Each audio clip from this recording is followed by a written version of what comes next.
وَيُرِيكُمْ آيَاتِهِ لَعَلَّكُمْ تَعْقِلُونَ.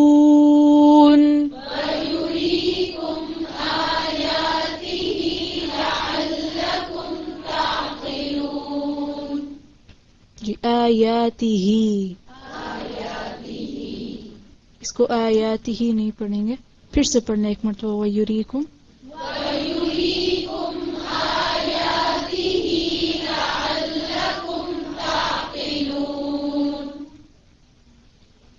ربنا تقبل منا إنك أنت السميع العليم وتب علينا إنك أنت التواب الرحيم.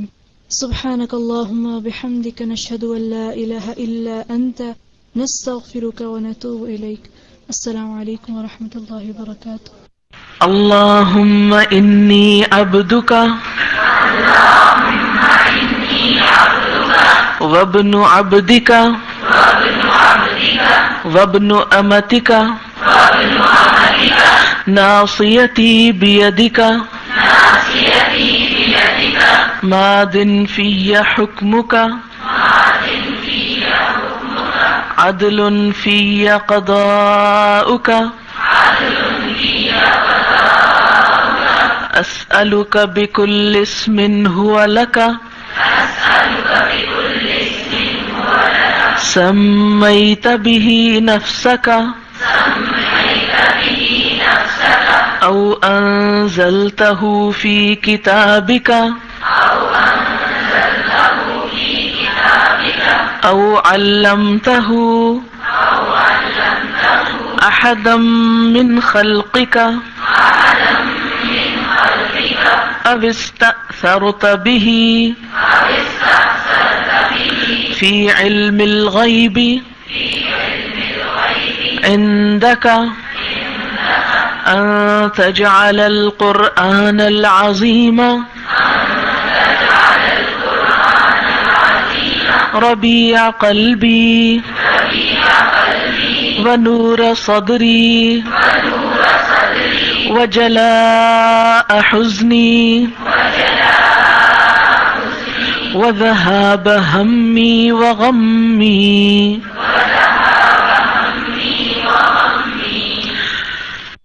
الله أكبر الله أكبر لا إله إلا الله والله أكبر الله أكبر ولله الحمد.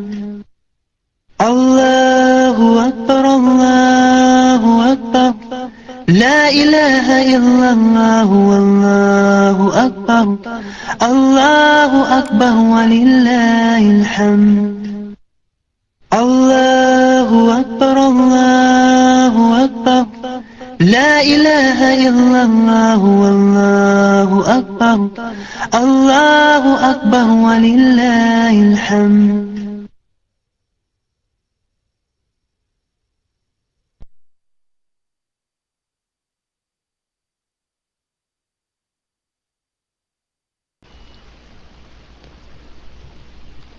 اعوذ باللہ من الشیطان الرجیم بسم اللہ الرحمن الرحیم. السلام علیکم ورحمۃ اللہ وبرکاتہ.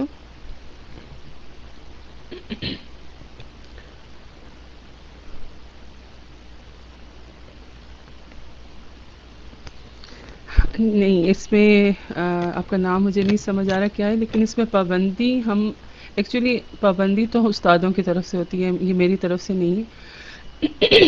سوری. لیکن یہ پابندی اگر ہوتی ہے تو یہ ہماری آسانی کے لیے ہوتی ہے. کوئی کسی چیز کے لیے بھی ہم اپنے آپ کو جب پابند کرتے ہیں، کوئی چیز ہم پر لاگو کی جاتی ہے تو پھر ہم وہ کام کرتے ہیں، اور یہ چیزیں ہماری اپنی آسانی کے لیے ہیں. اور آپ کے پاس تو کافی ٹائم ہوتا ہے، آپ اس کو ڈیوائڈ کر سکتے ہیں بہت سارے دنوں میں.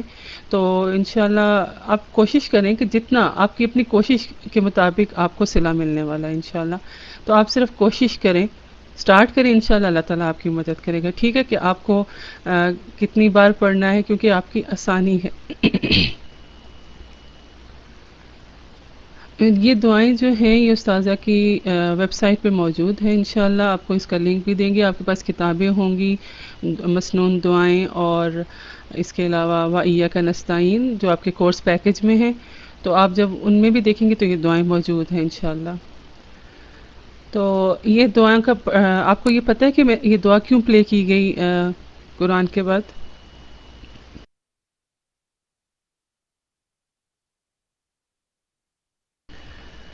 دعا پلے کرنے کا یہ تھا کہ جب ہم قرآن پڑھتے ہیں اس کے بعد جو دعا مانگی جاتی ہے ہمیں سنت سے یہ روایت ملتی ہے جی الحمدللہ کہ قرآن پڑھنے کے بعد جو دعا مانگی جائے وہ قبول ہوتی ہے.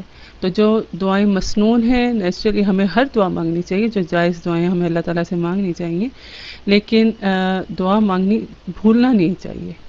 یہ ایک ہم سب کو لیے ریمائنڈر ہے کہ ہم نے قرآن پڑھنا ہے، چاہے وہ تفسیر کی کلاس ہے، یا چاہے وہ تجوید ہے، چاہے وہ کوئی سمپل ریسیٹیشن لگی ہوئی ہے جیسے سورہ فاتحہ صبح پلے کی جاتی ہے. تو اس کے بعد جو بھی آپ دعا مانگیں گے انشاءاللہ اللہ تعالیٰ قبول کرے گا. اللہ تعالیٰ کے پاس بہت خزانے اور اللہ تعالیٰ انشاءاللہ بہت کچھ نوازتے ہیں. تو یہ اس لیے ہمیں دعا ضرور پڑھنی چاہیے، کوئی بھی دعا. بالکل بالکل انشاءاللہ. اچھا تو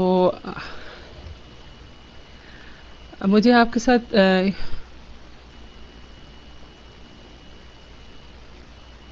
جی بالکل الحمدللہ یہ ہمیں سسٹر شازیہ ہماری استاد ہیں، ان سے پتہ چلتا ہے، ہمیں سنت سے پتہ چلتا ہے، اور ہمارے استاد ہمیں سنت کے مطابق یہ سب کچھ بتاتے ہیں الحمدللہ. تو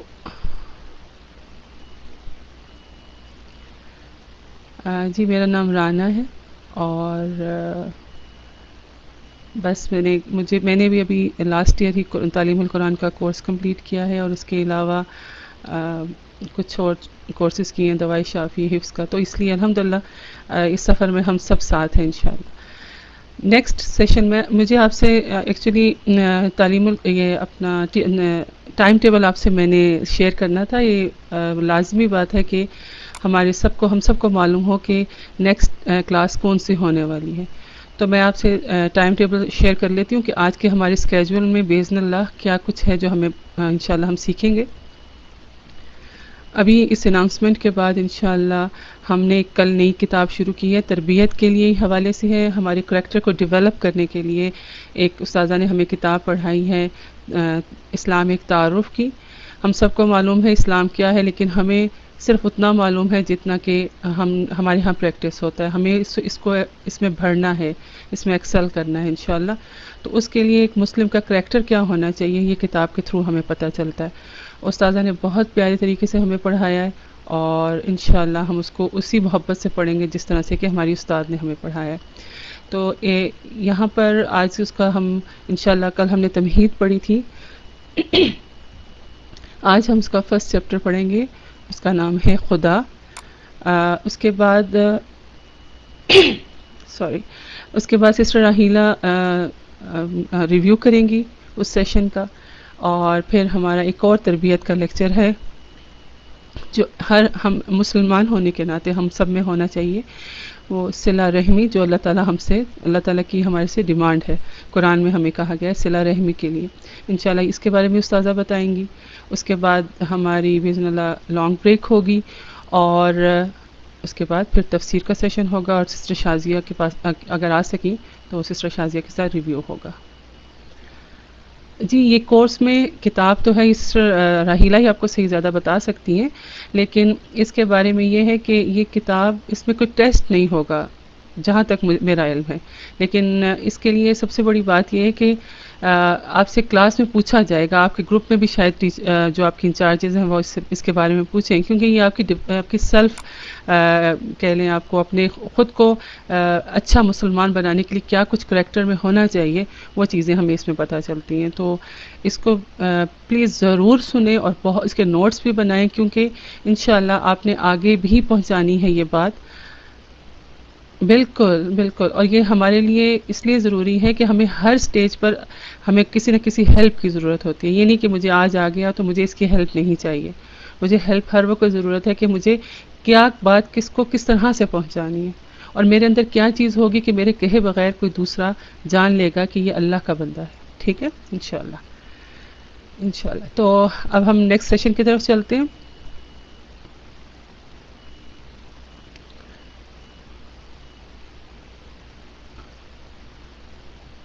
اب ہم نیکسٹ سیشن کی طرف چلتے ہیں انشاءاللہ. ہمارا نیکسٹ سیشن ہے اسلامک تعارف. آپ اپنی کتابوں، اگر آپ کے پاس بکس ہیں تو بکس کھول لیں، نہیں تو لنک آپ کو ابھی شیئر کیا جائے گا، آپ لنک کو کھول لیں، اس کو بک کو ڈاؤن لوڈ کر کے اپنے پاس رکھ لیں.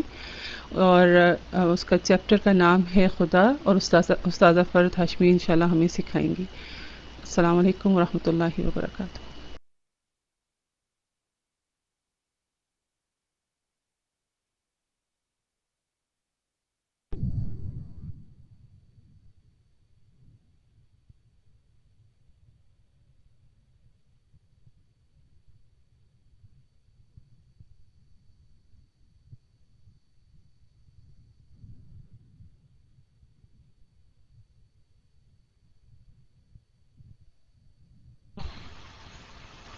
امبرین لکھتے ہیں کہ یہ سوچا کہ آئندہ دوسروں کے معاملات میں مداخلت نہیں کرتی. نہیں، لیکن بچوں کے معاملات میں تو مداخلت کیے بغیر گزارا نہیں ہو سکتا.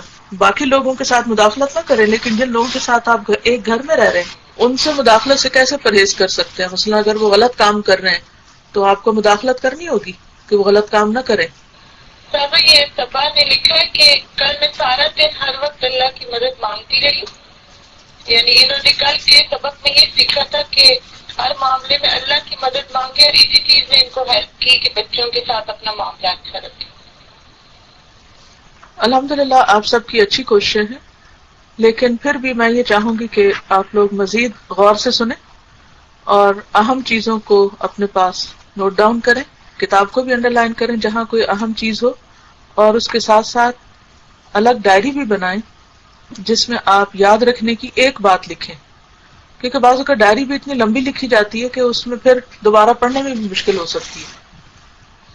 اور ہر روز کے ٹاپک میں سے کوئی ایک بات ایسی لے کر اٹھے کہ جس پر آپ اگلے دن تک غور کرتی رہیں اور اس کے مختلف پہلوؤں کو تلاش کریں. تو کرنے کے کام کیا ہے؟ نمبر 1 غور سے سننا ہے. نمبر 2 اپنی ریڈنگ درست کرنی ہے. نمبر 3 میرے پڑھانے کے بعد اس پیج کو آپ خود بھی ایک دفعہ لاؤڈلی پڑھیں گے، چاہے کلاس کے فوراً بعد پڑھ لیں یا پھر آپ کوئی ایک وقت مقرر کر لیں اس وقت. اور نمبر 3 یہ کہ اہم حصوں کو ہائی لائٹ کرنا ہے، اس پر غور و فکر کرنا ہے. جو کچھ آپ سنیں گے، سوچیں گے، اس پر مزید نقطے تلاش کریں گے، اور پھر اپنے سے یعنی خود سے اس کو ایکسپریس کرنے کی بھی پریکٹس کریں گے. ایک تو یہ ہوتا ہے نا کہ انسان پڑھ کر سنا دے، اور ایک یہ ہے کہ جو کچھ پڑھا ہے اسے اپنے اندر ڈائجسٹ کرے اور پھر اپنے الفاظ میں اسے دوسرے کو بتانے کی کوشش کرے. وہ بات زیادہ افیکٹو ہوتی ہے. جیسے استاد میں نے بھی کل یہی کیا تھا کہ مجھے سب سے زیادہ جو کل بات اسٹرائک کی تھی نا وہ یہ تھی کہ مسائل سے لڑنے کی کوشش نہ کریں بلکہ مسائل کو نظر انداز کریں اور زندگی میں جو کنسٹرکٹیو چیزیں ہیں ان پہ زیادہ توجہ دیں. بالکل. مجھے یہ بات اتنی اچھی لگی کہ پھر میں نے اس کو لکھ کے نوٹس بورڈ پہ لگا دیا تھا کہ جب بھی کبھی ذہن میں یہ چیز آئے کہ نہیں ٹھیک ہے یہ پرابلم ہے یا یہ مسئلہ ہے تو میں فوراً اپنے آپ کو ریمائنڈ کروا لوں کہ نہیں مجھے زیادہ کنسٹرکٹیو کاموں پر توجہ دینی چاہیے. بالکل، کیونکہ مسائل تو جب تک ہم زندہ ہیں وہ ساتھی ہیں، وہ تو ختم ہو ہی نہیں سکتے. تو چلیے آج کا ہم سبق شروع کرتے ہیں. نحمده ونصلي على رسوله الكريم، اما بعد فاعوذ بالله من الشيطان الرجيم، بسم الله الرحمن الرحيم. رب اشرح لي صدري ويسر لي امري واحلل عقدة من لساني يفقهوا قولي. صفحہ نمبر 9. خدا. خدا ایک ہے. خدا ایک ازلی اور ابدی حقیقت ہے. ازلی کا مطلب ہے ازل سے، ابتدا سے، اور ابدی ان انتہا تک، ہمیشہ ہمیشہ کے لیے. وہ سب کچھ ہے، ہر چیز خدا سے ہے، خدا کسی چیز سے نہیں. خدا ہر چیز کا خالق بھی ہے اور وہی تمام عالم کا انتظام کرنے والا ہے. یہ عالم ہے لفظ عالم نہیں، ان دونوں میں فرق ہوتا ہے. عالم ہوتا ہے جاننے والا اور عالم ہوتا ہے جہان، دنیا، کائنات. یہاں پر آپ دیکھ رہے ہیں کہ یہ لفظ خدا استعمال کر رہے ہیں، جبکہ بہت سارے لوگ اس معاملے میں اعتراض بھی کرتے ہیں کہ اللہ سبحانہ وتعالیٰ کے لیے لفظ خدا استعمال کیا جا سکتا ہے یا نہیں.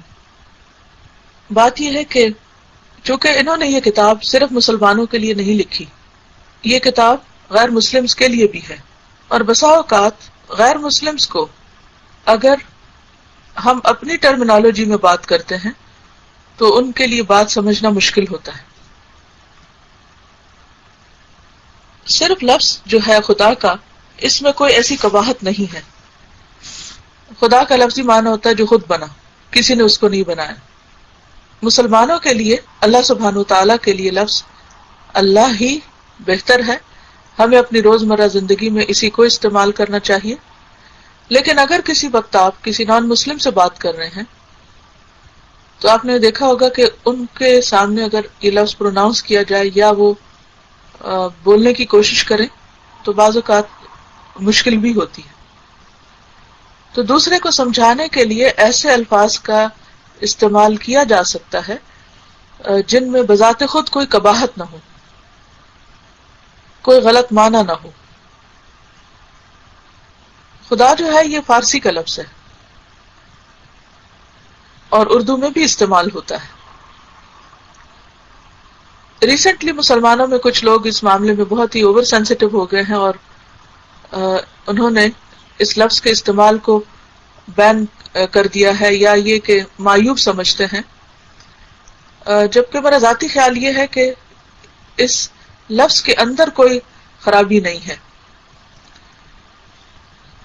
لیکن افضل بہرحال اللہ ہی ہے، اور ہم آلٹرنیٹلی بھی استعمال کر سکتے ہیں. یعنی اگر آپ کسی نان مسلم سے بات کر رہے ہیں تو آپ خدا کا لفظ بھی بول سکتے ہیں اور پھر ساتھ اللہ کا بھی بولیں تاکہ وہ سمجھ جائے کہ اصل لفظ یا اصل اس ہستی کا نام اللہ ہی ہے. جیسے تازہ انگلش میں گاڈ بھی جی ہاں کرتے ہیں تو وہ زیادہ جلدی بات سمجھ جائیں گے. جی، کیونکہ اگر آپ کسی ایسے شخص سے جس کو اللہ سبحانہ وتعالیٰ کا تعارف ہی نہ ہو، اگر آپ اس کو اللہ کا لفظ بول کے تعارف کرا رہے ہوں تو وہ سب سے پہلے تو لفظ اللہ ہی میں گم ہو جائے گا کہ یہ کس کی بات کر رہے ہیں. ہو سکتا ہے اس کے لیے وہ بالکل اجنبی چیز ہو. تو آپ ابتدا میں تعارف کے لیے لفظ گاڈ یا خدا استعمال کر سکتے ہیں، پھر آہستہ آہستہ اس کو اصل پر لے جائیں. یہ لکھتا ہے کہ خدا اس کے سوا کوئی معبود نہیں، وہ زندہ ہے. بنیادی طور پر یہ یہاں پر آیت الکرسی کا ترجمہ کر رہے ہیں. آیت الکرسی اللہ سبحانہ وتعالیٰ کا ایک بہترین تعارف ہے. آپ لوگوں میں سے جو لوگ قرآن مجید پڑھ چکے ہیں انہوں نے آیت الکرسی کی تفسیر میں یہ الفاظ سنے ہوں گے کہ آیت الکرسی اللہ تعالیٰ کا بہترین تعارف ہے، اور اس کو اگر آپ ایک خاص انداز سے لکھیں، مثلا سب سے پہلے اوپر لکھیں اللہ اور پھر لکھیں اللہ لا الہ الا ہو، اور پھر اگلی لائن میں لکھیں الحی القیوم. شازی آپ کو یاد ہوگا کہ کراچی میں جب اس آیت کو پڑھایا گیا تھا تو میں نے اسی انداز میں لکھوا کر سافٹ بورڈ پہ لگوایا تھا تاکہ لوگ اس کو ایک نئے انداز میں لکھا ہوا دیکھیں اور زیادہ غور کر سکیں. جی بالکل استاذہ، الحمدللہ. اور اس سے یہ کہ یاد بھی رہی تھی وہ چیزیں، اور جیسے ذہن میں پرنٹ ہو گیا تھا کہ، اور ہر جیسے صفت پہ زیادہ فوکس کرنے کا موقع ملا تھا. جی ہاں، الگ الگ پر غور و فکر کا موقع ملتا ہے. آیت الکرسی ذرا پلے کر دیں. الله لا إله إلا هو الحي القيوم لا تأخذه سنة ولا نوم له ما في السماوات وما في الأرض من ذا الذي يشفع عنده إلا بإذنه يعلم ما بين أيديهم وما خلفهم ولا يحيطون بشيء من علمه إلا بما شاء وسع كرسيه السماوات والأرض ولا يؤوده حفظهما وهو العلي العظيم.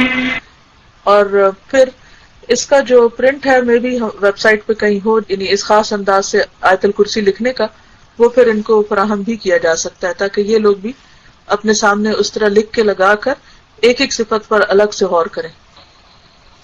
خدا اس کے سوا کوئی معبود نہیں، وہ زندہ ہے، سب کا تھامنے والا. اس کو نہ اونگ آتی ہے اور نہ نیند آتی ہے. اسی کا ہے جو کچھ آسمانوں میں ہے اور جو کچھ زمین میں ہے. کون ہے جو اس کے پاس اس کی اجازت کے بغیر سفارش کرے؟ وہ جانتا ہے جو کچھ ان کے آگے ہے اور وہ جانتا ہے جو کچھ ان کے پیچھے ہے، اور وہ اس کے علم میں سے کسی چیز کا احاطہ نہیں کر سکتے مگر جو وہ چاہے. اسی کی حکومت آسمانوں اور زمین پر چھائی ہوئی ہے، وہ تھکتا نہیں ان کے تھامنے سے، اور وہی ہے بلند مرتبے والا. یہ اللہ سبحانہ وتعالیٰ کا ایک بہترین تعارف ہے. اس کی تفصیل کے لیے آپ آیت الکرسی کی تفسیر سن سکتے ہیں، جو کہ الگ بھی کیسٹ میں دستیاب ہے، اور انٹرنیٹ پہ بھی اس کا لنک آپ کو مل جائے گا. جب بھی کبھی آپ لوگوں کو اللہ سبحانہ وتعالیٰ کا تعارف کرانا چاہیں تو آپ آیت الکرسی کے الفاظ پر غور کریں کہ اللہ کون ہے. وہ جس کے سوا کوئی عبادت کے لائق نہیں، یعنی اصل الہ وہی ہے. وہ زندہ ہے، اس کو کبھی موت نہیں آئے گی. سب کا تھامنے والا ہے، یعنی سب کو زندگی دینے والا وہی ہے. ہر چیز کا انتظام وہی چلا رہا ہے. آسمانوں کو تھامنے والا، اس کو نہ اونگ آتی ہے اور نہ نیند آتی ہے. یعنی انسانوں کے اندر جو کمزوریاں ہیں وہ اس میں نہیں. اسی کا ہے جو کچھ آسمانوں میں ہے اور جو کچھ زمین میں ہے. یعنی جتنی بھی چیزیں ہمیں نظر آتی ہیں، اس موقع پر آپ لوگوں کو چیزوں کے نام گن کے بتا سکتے ہیں کہ یہ بھی چیز، یہ سب اسی کی ہے. اصل مالک وہ ہے. کون ہے جو اس کے پاس اس کی اجازت کے بغیر سفارش کرے؟ یعنی سب سے بڑا اختیار اور طاقت اسی کے پاس ہے. سب فیصلے اسی کے ہیں اور اس کے فیصلوں کو کوئی بدل نہیں سکتا. حتیٰ کہ اگر اس کے کسی فیصلے میں کوئی سفارش کرنا چاہے تو جب تک وہ اجازت نہ دے سفارش بھی نہیں کر سکتا. وہ جانتا ہے جو کچھ ان کے آگے یعنی لوگوں کے سامنے ہے، فیوچر ہے ان کا، اور وہ جانتا ہے جو ان کے پیچھے ہے یعنی ان کے پاسٹ کو بھی، اور ویسے فزیکلی بھی جو کچھ ہمارے پیچھے ہم نہیں دیکھ سکتے مگر اس کے لیے سب برابر ہے. اور وہ اس کے علم میں، یعنی لوگ اللہ کے علم میں سے کسی چیز کا احاطہ نہیں کر سکتے. احاطہ کا مطلب یہ کہ اس کو پوری طرح گراسپ نہیں کر سکتے، اس کے سارے پہلوؤں کو نہیں جان سکتے مگر جو وہ چاہے. یعنی جتنا علم وہ کسی کو دینا چاہے بس اتنا ہی علم انسان کے پاس ہو سکتا ہے. اس کی حکومت آسمانوں اور زمین پر چھائی ہوئی ہے، یعنی ہر جگہ اسی کا اختیار ہے، اسی کی بادشاہت ہے. وہ تھکتا نہیں ان کے سامنے سے، ان کے تھامنے سے. یعنی اللہ سبحانہ وتعالی ان سب چیزوں کو تھامے ہوئے ہیں اور ان کو سنبھالے ہوئے ہیں اور ان کو چلا رہا ہے، اور وہ اس سارے انتظام میں تھکتا نہیں. آپ دیکھیں کہ کوئی بھی انسان ہو، بوڑھا ہو جاتا ہے، ریٹائر ہو جاتا ہے، تھک جاتا ہے، اس کا دماغ کام نہیں کرتا، بھولنے کی بیماری کا شکار ہو جاتا ہے. اسی طرح گھر کے انتظاموں میں آپ دیکھیں کہ دن میں آپ کام کرتے ہیں تو شام تک آپ بالکل تھک چکے ہوتے ہیں، لیکن اللہ سبحانہ تعالیٰ ان تمام کمزوریوں سے بالا ہے. اسی وجہ سے ہم دیکھتے ہیں کہ ہر چیز ہمیں پرفیکٹ نظر آتی کائنات کے اندر. کبھی سورج کے نکلنے میں 1 سیکنڈ کی تاخیر نہیں ہوئی. اسی طرح باقی کاموں میں بھی. اسی طرح اللہ تعالیٰ کا ایک اور تعارف جو ہے وہ سورۃ اخلاص ہے. لے کر دیجیے. بسم اللہ الرحمن الرحیم قل هو اللہ احد اللہ الصمد لم یلد ولم یولد ولم یکن له کفوا احد. اس کا ترجمہ ہے، قرآن مجید میں ارشاد ہوا ہے، کہو کہ وہ اللہ ایک ہے، اللہ بے نیاز ہے، نہ اس کی کوئی اولاد ہے اور نہ وہ کسی کی اولاد، اور کوئی اس کے برابر کا نہیں. قرآن کی یہ سورۃ الاخلاص، بعض لوگ اس کو اخلاص پڑھتے ہیں تو یہ اخلاص ہے، توحید الہی کی صورت ہے. یعنی اس میں اللہ تعالیٰ کی وننس اور ایک ہونے کی بات کی گئی ہے. وہ نہ صرف یہ بتاتی ہے کہ خدا ایک ہے، بلکہ اس میں یہ بھی بتایا گیا ہے کہ خدا کے ایک ہونے کا مطلب کیا ہے. اس صورت میں خدا کے تصور کو تمام آمیزشوں سے الگ کر کے پیش کیا گیا ہے جس میں ہر زمانہ کا انسان مبتلا رہا ہے. یعنی ہر دور میں اللہ تعالیٰ کے بارے میں لوگ غلط فہمی کا شکار رہے اور اس کے ساتھ دوسروں کو الہ قرار دیتے رہے، تو یہ صورت ان سب کی نفی کرتی ہے. خدا کئی نہیں، خدا صرف ایک ہے، سب اس کے محتاج ہیں، وہ کسی کا محتاج نہیں، وہ بذات خود ہر چیز پر قادر ہے. وہ اس سے بلند ہے کہ انسانوں کی طرح وہ کسی کی اولاد ہو یا اس کی کوئی اولاد ہو. وہ ایسی یکتا ذات ہے، یعنی یونیک، جس کا کسی بھی اعتبار سے کوئی مثل اور برابر نہیں، کوئی ایکول نہیں، کوئی پارٹنر نہیں. ہر قسم کی یکتائی صرف ایک ہستی کے لیے ہے، یعنی یونیکنس جو ہے وہ صرف ایک ہی کے لائق ہے، اور وہ ہستی صرف خداوند ذوالجلال کی ہے. ایک خدا کا تصور اسلام کا مرکزی یعنی سینٹرل پوائنٹ ہے، سینٹرل تصور ہے، کانسیپٹ ہے. یہی عقیدہ اسلام کا اصل سرا ہے، اور یہی اسلام کی تمام تعلیمات کا واحد سرچشمہ ہے. یہ جملہ جو ہے آخر کا، یہی اسلام کی تمام تعلیمات کا واحد سرچشمہ ہے. اس کا کیا مطلب ہے؟ یعنی یہی سے ہمارے دین کی باقی تمام چیزیں جو ہیں ان کا نقطہ آغاز یہی ہے. تو آج کے اس سبق میں جو کرنے کا کام ہے وہ یہ ہے کہ آپ اللہ تعالیٰ کے بارے میں غور و فکر کریں گے، مختلف چیزوں پر غور کریں گے کہ یہ کیسے بنی ہیں، کس نے بنایا ان کو، اور کیوں بنایا، اور اللہ کے سوا کوئی اور الہ کیوں نہیں ہو سکتا. اور آج کے لیسن میں جتنی بھی اللہ تعالیٰ کی صفات ہیں، یعنی اللہ تعالیٰ کی پہچان کی باتیں ہیں، ان کو آپ انسرکل کریں گے. آج کا وقت مکمل ہوا، انشاءاللہ تعالیٰ اگلے ہفتے ملیں گے. اس چیپٹر پر کچھ سوالات ہوں گے تو آپ کر سکتے ہیں. السلام علیکم ورحمۃ اللہ وبرکاتہ. وعلیکم السلام ورحمۃ اللہ. الله أكبر الله أكبر لا إله إلا الله والله أكبر.